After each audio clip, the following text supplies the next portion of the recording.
Welcome sa panibago na namang video dito sa ating Provincial Merienda Series. And for today's video, ating merienda ay ito. Wow! Pancit palabok, guys. Ayan o. So, hindi ko alam kung anong tawag sa inyo ng mga ganitong klaseng pancit. Kasi dito sa amin, sa probinsya namin, palabok lang ang tawag dito. Diba? Pancit tuglog yata ang tawag dito. So, ang lahok niya ay merong itlog, may tokwa, may karne, at di ko na alam, may chicharon pa, meron ding kalamansi na. So, tikman na natin to.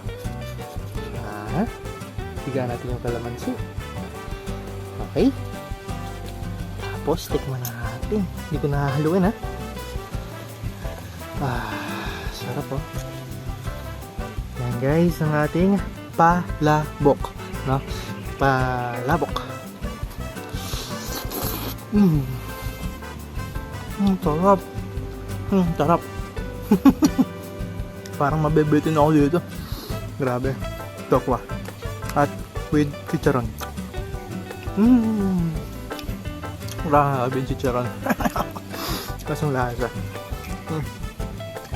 Guys, meron nga pala akong bagong business na inuumpisahan. PK Advertising. Kung gusto nyo magpa-edit ng video, ng photo, gusto nyo magpagawa ng kung ano-ano pa, doon sa PK Advertising, yung link nasa comment section. Yan din, nandito din.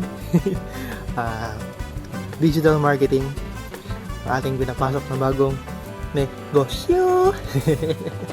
So yun guys, kain tayo. Nakasigot natin yung ating bagong negosyo.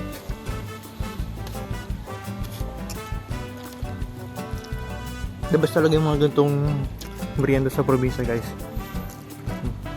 Kahit mga halagang 30 pesos, may merienda ka na.